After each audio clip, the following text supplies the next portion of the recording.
Happy Friday. Welcome back to the Dead Elephants podcast. Welcome. Are you feeling as tired as me today, Duncan? Exhausted. Have I burnt you out? Mate, if anything, you might be the final crisp on the burnout. What about yourself? Yeah. No, look, I'm all right. I'm okay. So we're talking about burnout today. Mm-hmm. And the reason we're talking about burnout, we did a poll. This was the top response for the poll. Also, you had a buddy, didn't you? Yeah, Rachel Woodbury. Shout out to Rachel. Well done. Very faithful listener. Okay. Yep. So let's talk burnout. Yep. I have a bunch of thoughts. I'm sure you've got a bunch of thoughts. Where's the best place to start for this? Well, I think a definition of burnout would be helpful. Yeah. I won't labour this in this episode, but we've spoken a lot about depression over the course of the series. One of my questions has been, well, what's the difference between depression and burnout? Because often they can look quite similar. Okay. So our good friends at the World Health Organization have helped us. So they say that burnout is a syndrome conceptualized as resulting from chronic workplace stress. Yep. So there's a nuance. It's workplace related. It's chronic, that has not been successfully managed. It is characterized by three dimensions. Number one, feelings of energy depletion or exhaustion. Number two, increased mental distance from one's job or feelings of negativism or cynicism related to one's job. And therefore, number three, reduced professional efficacy. I don't know what efficacy means. You're not doing as well in the workplace. All right. You're not getting as much stuff done. Is that like a fancy way of saying efficiency? Correct. Okay. All right. Wow. You're no longer effective. I'll add that to my word list. Yeah, there you go.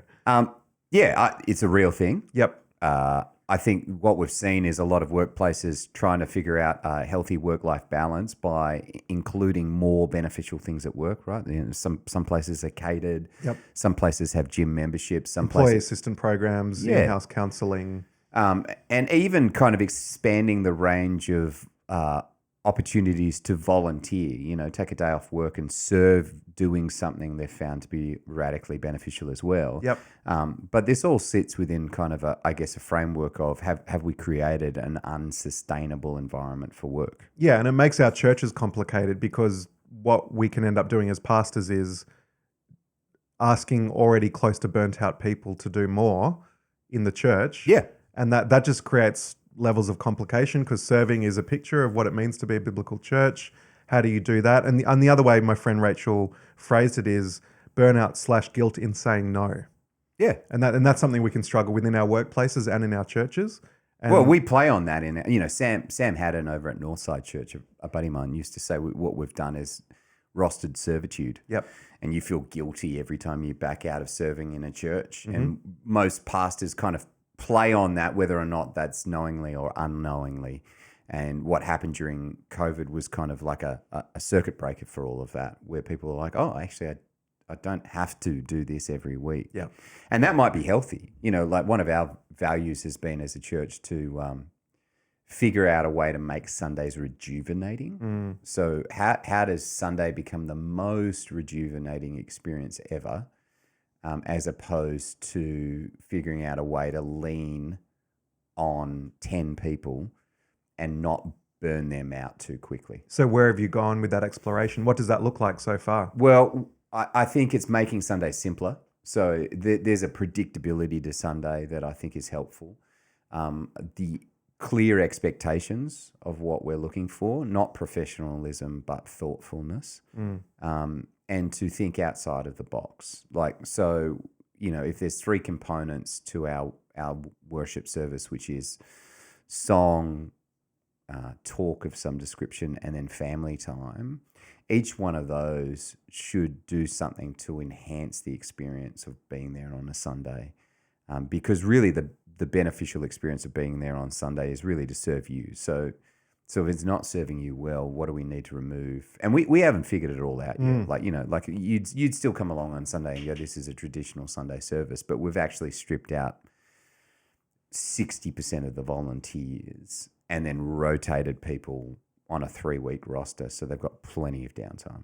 So when they're ready to serve, they're like pumped. They want to be in the room. Yep. So that's kind of where we're at. But I don't like, it's a long way from being the solve. Yep. And I think it's a long way from being rejuvenating as well. But that's because we're also combating potentially unsustainable work practices. Well, that's right. I mean, churches in many ways are not the extra add-on, certainly not emotionally, but just from a time perspective, the reality is most of the people in our churches are working 40, 50, 60-hour weeks. Yep. Church activities, if you put in Sunday service, a Bible study, maybe some, you're talking, let's call it 3 to 4 hours a week. Yeah. So in many ways, that 3 to 4 hours is superfluous to whatever's happening in the 40, 50, 60.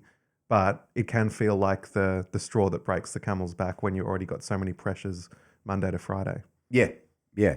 So how do we kind of expand on this? Where do we want to go from here? Is because I think, burnout feeds things like depression, feeds things like anxiety. I think there's a knock-on effect. There's a big old ecology of burnout that a whole bunch of different elements sit within. Well, I think the question becomes, let's make an assumption that burnout is often a result of not being able to say no. Yes. As Rachel asked it, which I think that wouldn't be the sum total of it, but I think that's a pretty strong correlation. So I think that's a conversation worth having. Why do we struggle to say no? And what difference does theology make in saying no or saying yes to opportunities before us, whether they be in our formal workplaces, in our churches, extracurriculars for our kids? I think it's fair to say we're all fighting against busyness. Yeah. And so how do we navigate that?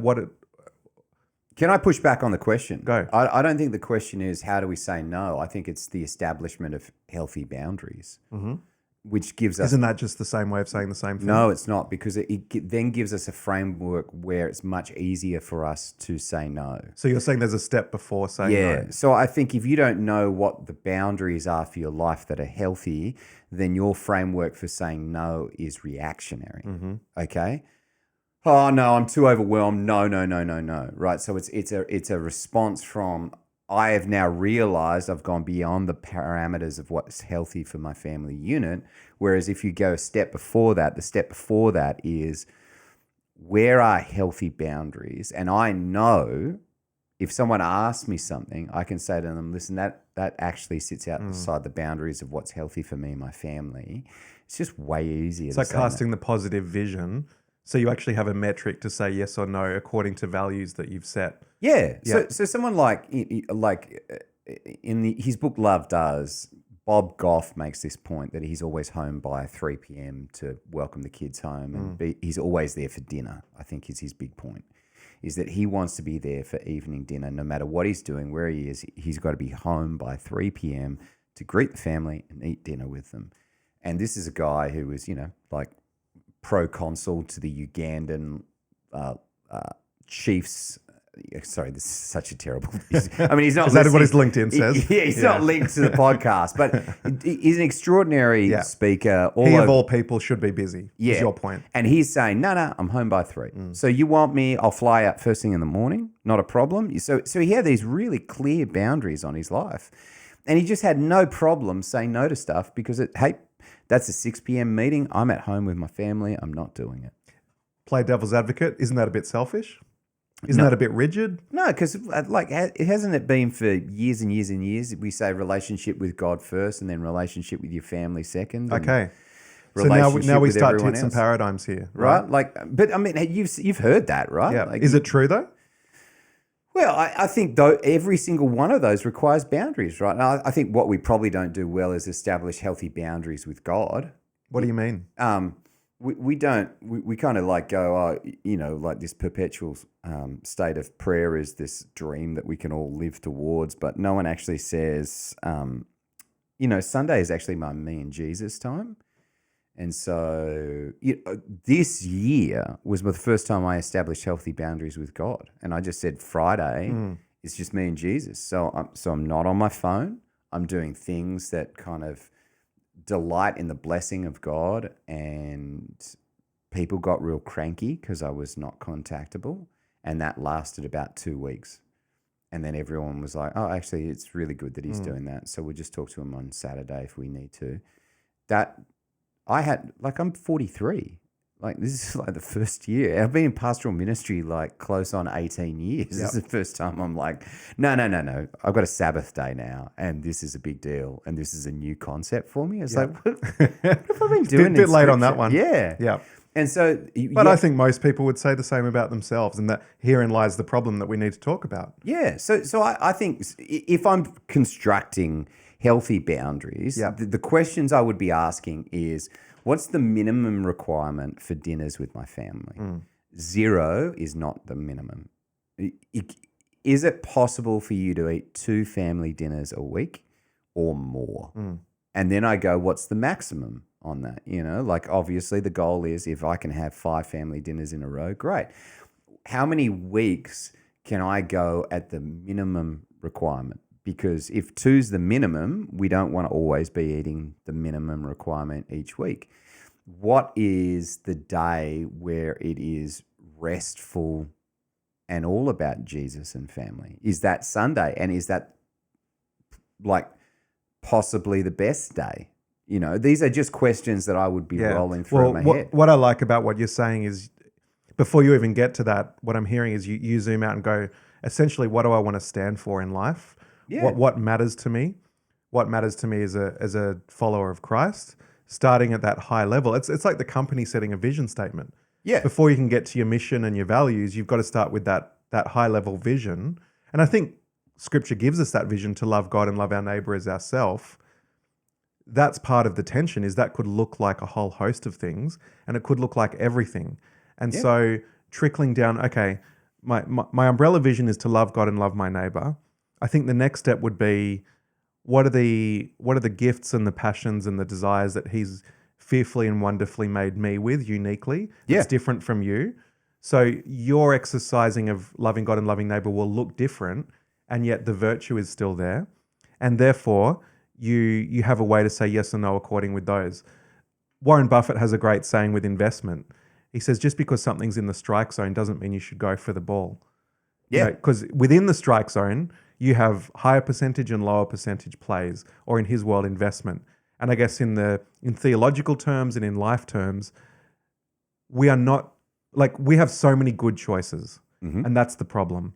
And in Christianity, we have so many noble causes that we can commit ourselves to, that you almost feel like a dog for saying no. But if you're saying no it because you've got an overmastering passion for something else, that's a great choice to make. Yeah. I remember being at a seminar for asylum seekers. This was when Manus Island was really in the news about 10 years ago. And the guy, Greg Lake, I think his name was, he'd been running Manus Island, Christian guy. And he said at the end of the night something that I'd never heard before, which was, you know, you might come out of this night and realize that asylum seekers is not your thing. Find your thing, support the others in your church for whom asylum seekers is their thing, but you can't make everything your thing. Yeah. You know, and I just thought it was a really healthy response to make, that because normally what you hear is this is a good thing, sign up for the roster, kind of indebted servitude, as you say. But I think going a level above and going, is this to quote Bill Hybels, my righteous burden? Is this the thing that really tugs at my heart? If it is, I'll go into that. If it's not, I can actually let that one go through to the keeper and trust. And here's where a bit of theology comes in. Trust that God will raise somebody else up, or not raise up, and you can just let that one be for a little while, but you don't have to be the savior of that situation. Well, this is, I think, the hardest lesson for the church, is that if no one's willing to do the ministry, let the ministry die. Yeah, I agree. And everyone's like, oh my gosh, you know, and then Dolores, who's, you know, been faithfully serving at the church. Bless you, Dolores. Just steps in and says, listen, I'll do it. Yep. And the place that she's coming from is kind of this guilt. Yeah. And it's like, we don't have to guilt this thing into survival. Just, you know, stop. I love that. Guilt this thing into survival. Yeah. That's what it is a lot of the time. It's just like, let it die. Yep. God is saying this door is closing. Maybe there's another one that's opening, and we just need to spend some time in prayer and push in on that. You know, I've never had an issue saying no to charitable organizations. Every CEO of a charity runs the best charity in the world, and I want them to have that attitude. But I'm only going to invest in 2 of them because I've got limited bandwidth. You know, like I've got limited financial abilities.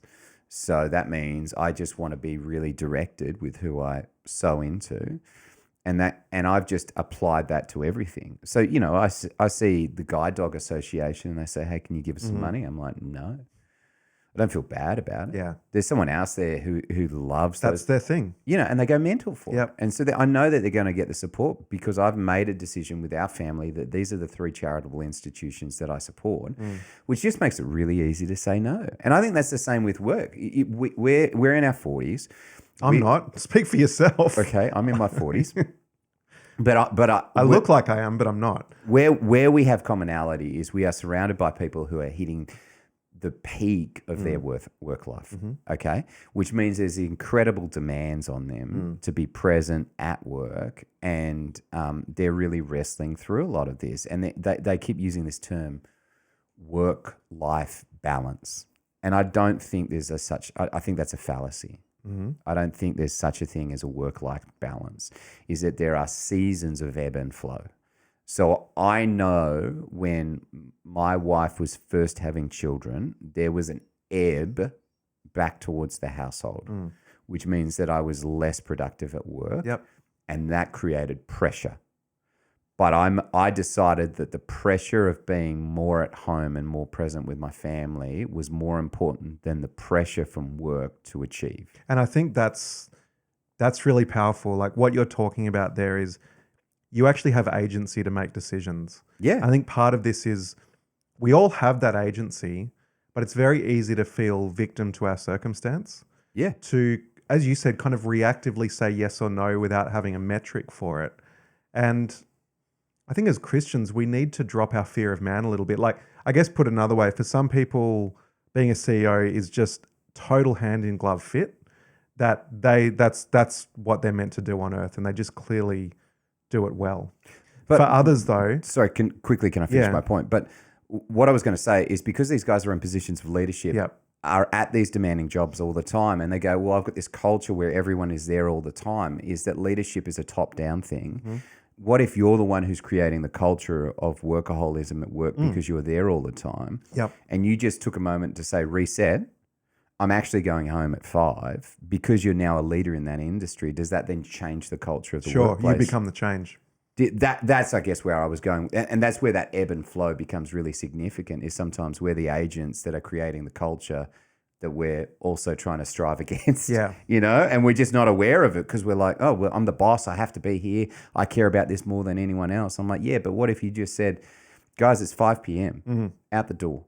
I know we've got stuff to do. We'll do it tomorrow, and you just reset the culture. And I guess, yes, I think that's a great ideal.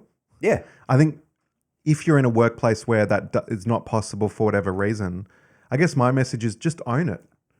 Right? Like if you're in a job where you're going to be there till 8, 9 p.m. every night, just own it. You don't have to be there. Yeah. You're not, fine, golden handcuffs, you'll lose some stock if you quit. Sure. But at the end of the day, as a disciple, you're not bound to that.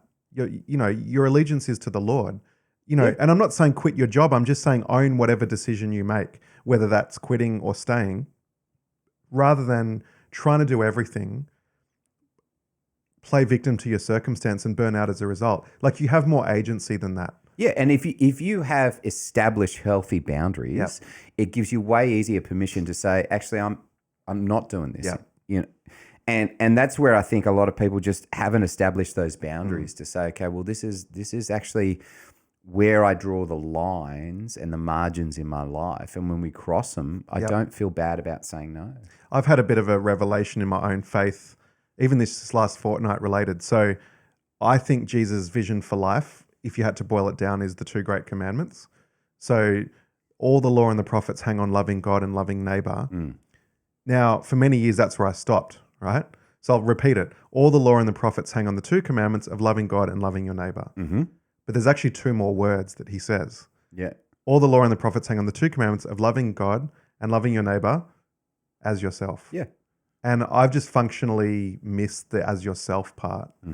And I don't want to go as far to say, look, Jesus is talking about, I don't know, self-care or whatever. But there is an assumption that he's making in that teaching that it's okay to love yourself. Serving others is not at the expense of complete emptying of yourself.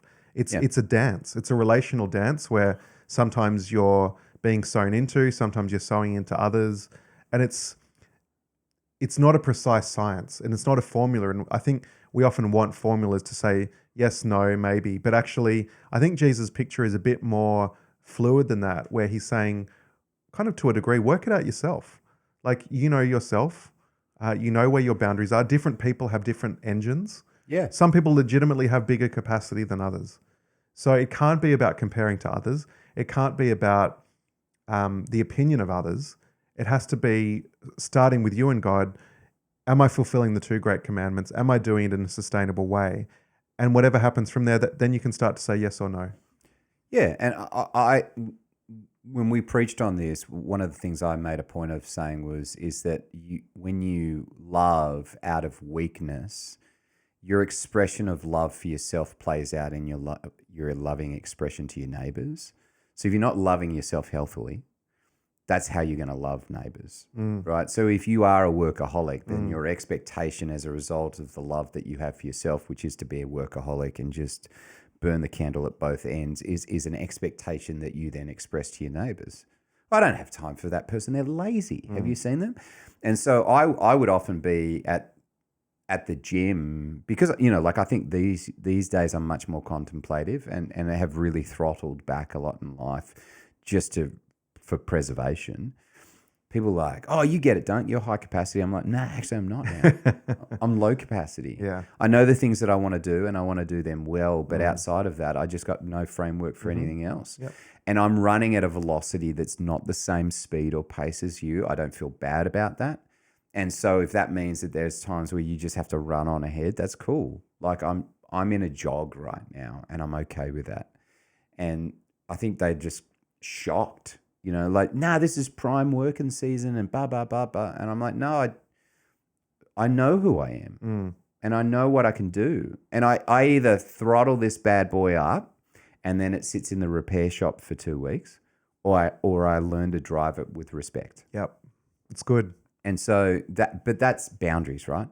That's an awareness of boundaries. And I think that's one of the challenges with things like burnout. And that's why we see, the rise of like a John Mark Comer or AJ Swoder or whoever you're reading in regards to Sabbath is this, how do we sustainably live in a way that we can run the race most effectively and live out those two promises, right? And some of that is that self-love, self-care, self-awareness that we just haven't had a framework for. I think the other thing, hearing you say that I think a lot of people struggle with in that is the fear of man. Like you're inherently going to rub people the wrong way who don't understand that or don't want to understand that. And for a lot of people, they want to be all things to all men. Yeah. And therefore, that's often what drives saying yes to everything. I don't want to disappoint other people. I want to be liked. We might not say it that explicitly, but that's really what's going on in our heart. And I think the antidote to that is you got to have a fear of God before you have that fear of man. Yeah. Learn to say no well. That no. I'm terrible at it. Just to call it out. Like I feel like a massive hypocrite for saying it. I don't know how to say no. I'm probably getting more blunt about it, but like I think that there's a way that you can say, "Hey, listen, that's an awesome initiative. I'm really excited that you're looking to jump in on that, but I just don't feel like I'm the right guy for that." And that's a family decision. That's a work decision, because like it's not just work-life balance. Like it's work-life leisure are kind of the three pulls. Is because it's at some stage you actually need to just not do work and rest. Like that's holidays, and I think there's always a pull between all three. And when you're in burnout, what you want long to do is stop and just do nothing. Yeah. What's your body telling you to do it? And that's that pull towards leisure, for want of a better word, because you also haven't had healthy boundaries for that. Like I was saying to Carly before we even did this podcast, I just haven't done jiu-jitsu in like 2 weeks and I'm really feeling it. Like after this, I've got to go and work out because I just haven't had the leisure component, and that has affected family and that has affected work. And that's why I have to, there's always a tension between all three of them. And what has happened is work has pulled hard and I've lost some of the tension in in leisure. Yeah. And that's what I mean about it being a dance. Yeah, of course. Like it's Yeah. not, it's, you can't, I don't think the goal is life mastery. Oh, it's no. like doing your best with the competing priorities that you have at any given time. It's true. Yeah. And I think that's part of the curse of the fall, right? Is that Garden of Eden, there was a perfection of all three. Yep. You know, like work. Thanks a lot, Adam. Yeah, but you imagine like work just being inherently wonderful and always successful. I remember the first time a preacher pointed out that work was there before the fall. I'm like, Of course. I was like horrified because work was such a negatively loaded thing in my mind. Yeah, yeah. The idea that there could be perfect work and those two words could go together was just like mind blowing to me. There's no weeds, there's no winter weeds, there's no summer weeds, so they're just tilling the earth and it's doing what it should do. You know, there's this idea within like Sabbath theology that annuals, which like weeds are annuals, right? They're post-fall things. That perennials were like pre-fall plants. Because an annual lives and dies. Whereas a perennial is there forever and just, you know, it lives in harmony with the soil. And so it was just like a fascinating idea that like this beauty has now been corrupted, which is one of the reasons we have this issue with work. And now we've got all these stresses. Yep. Okay. Look, I think we want to keep our main audiences, you know, I suppose lay people in our churches, but let's also just spend a couple of minutes recognizing that in formal ministry for pastors, burnout is very, very common. Yep. Christopher Ash has written a book called Zeal Without Burnout, and he says something beautiful about this. He says, there is always more we can do in ministry, but God is not asking, can you do more? He is asking, do you love me? Some of those extras are not always as vital as we think them to be. I think that puts shape around everything we've been speaking about. But I guess my question is, having been a pastor and having not been a pastor, I think there are unique, like pastoral ministry is one of the worst jobs for boundaries you can have. Yep. And if it is about boundaries, then, you know, you've got this wicked combination of everything being good. You have, like, you're doing this noble task. You believe in it yourself, so you're going to pour yourself into it. You've also got expectation of tens, hundreds, even thousands of people, depending on how big the church is. It's no surprise that burnout and pastoral ministry there's a high correlation there. So I guess for any pastors listening, a couple of nuggets of wisdom on how do you do what you've just said about saying no, setting boundaries in a job that frankly doesn't have many in the first place. Yeah. So this is my second stint in pastoral ministry. After Brekkie Radio, came back into it, and I had much harder boundaries on stuff. So I'm home for the kids at 3, so I can be there for sports practice and a whole bunch of other stuff. I don't take any meetings then. That frustrates some people, but I just, 7 days a week, I'm available at 3 p.m. for the kiddos and doing stuff with them. I don't work a full-time gig as a pastor. That for me really contributed quite heavily to burnout. And so I have, you know, lift up the curtain for a second. Tuesdays is when we actually record these podcasts. Yep. And that is my creative day. I don't think about church today. I've got my phone on in case of an emergency, but it's more just to you know, if someone is in hospital, I will run out the door. But Dolores will cover it. Yeah. Yeah. I mean, and then Fridays is Sabbath day, so I don't even have my phone on Friday. And the big argument then is always, well, what if it's an emergency? And I go, well, what is the emergency? And it's like someone's dying, and I'm going, seek medical attention. And then you can be responsible for going in and praying for the person, because we still have this subtle, we require the papal blessing, you know, like this Protestant, I can't even say it, Protestantism. Entrepreneurial Protestantism has rebelled against Catholicism, with the exception of we still need the pastor to bless the person. It's like mate, it's Jesus is in the hands of the people. So go and pray for that person. Be the expression of God. And by the way, if they'll probably still be sick the next day, and I'll come in the next day. And if they're not sick the next day, then I'll do the funeral that day. Do you know? Like Yeah. So people get frustrated about that sometimes. But the other thing that I would say that underlies all of this is there's a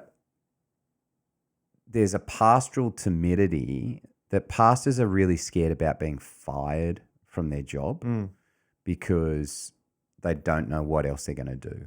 And I think that for me there was a circuit break on that when I went and did another job. And I was like, oh, yeah, okay. Like I may not come in at the same level as all my friends, but there is a potential for me to work something else. And that still does not diminish the fact that I'm a child of God, beloved. Well, I agree with that, but through a different prism. So I'm currently not in formal ministry. So it's not just the career trajectory anxiety. It's also the identity anxiety. Yeah, of course. It's, in pastoral ministry, frankly, it's really nice to be affirmed as the guy that can come to the rescue, has the wisdom, all those, it frankly can become addictive. And I know I'm not the only one who's wrestled with that. I've spoken to others in ministry. You become that guy who is the provider and is loved for it. And left unfettered, again, like every addiction, it spirals out of control. And that's where boundaries can struggle. That's what can lead to burnout. Again, it's all good and noble work. How can I say no? People love me for it. And then, let alone stepping out of it, it's an incredibly confronting thing to go, well, who am I now? And to your point, well, I'm still a child of God. I can still be used in the kingdom in different ways. And, I think that's a really important piece in ministry that we don't talk about enough is the addiction of identity. I am the pastor, and people will keep affirming me for it. And slowly but surely, I start adopting that as who I am at my core, and it's a problem. Yeah, I think that lesson coming back in my 40s now of holding on to the office of minister of this community really lightly. And so I regularly will ask the question, Lord, you want to take this back?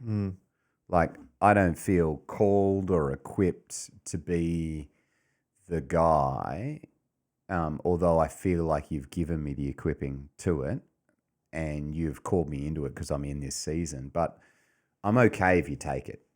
And I think at some stage when those hands stop being soft and start to firmly grasp it, that's the level of unhealthiness that creeps in where you go, you've lost your identity. The thing that you're talking about, right? Because now you just want to be the person. I'm not a child of God anymore. I'm actually a pastor, and those are two different things. And it's just good to not. So don't be one for a season.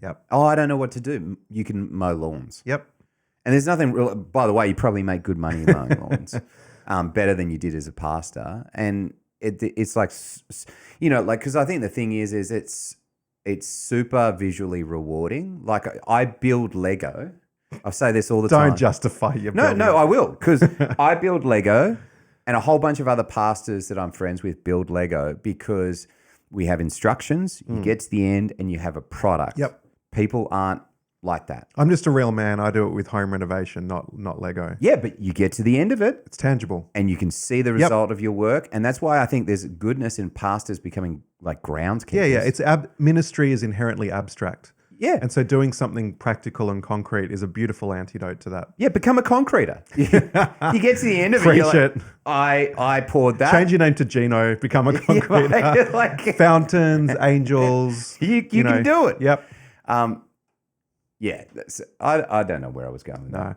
Look, if I can just perhaps leave with a scripture that was once described to me as the best verse pastorally in the Bible. Big call.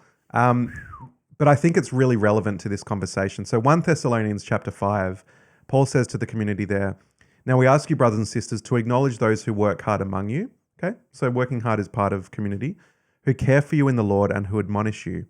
Hold them in the highest regard in love because of their work. Live in peace with each other.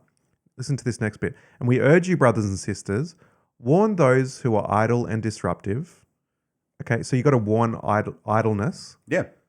Encourage the disheartened, help the weak, be patient with everyone. And I just think, like so many of these conversations, if you're listening, I'd encourage you to think, well, where am I on that spectrum as a starting point? Like some of us are doing bugger all and need to be kicked up the butt sometimes. But I think for most of us in our communities, we are doers, we are servers, we want to do good work. We probably have an unhealthy fear of man. I guess what I'm saying is, I think most of the people in our church don't need to be warned for their idleness. They need to be encouraged in their disheartedness. Yes. And if you don't know where you lie on that spectrum, just ask somebody who knows you. Hey, what am I more prone to? And let them counsel you in that. And I just want to leave with that verse to go, it's okay to feel disheartened. It's okay to feel weak. It's also okay to do good. It's not an either or in community. Yeah. I think it becomes, what's my tendency? Which of those messages do I need to hear? And how do I have healthy balance in my life and in my church and in my faith? Can I quickly recommend 2 books? Please. Wayne Caderio's Leading on Empty.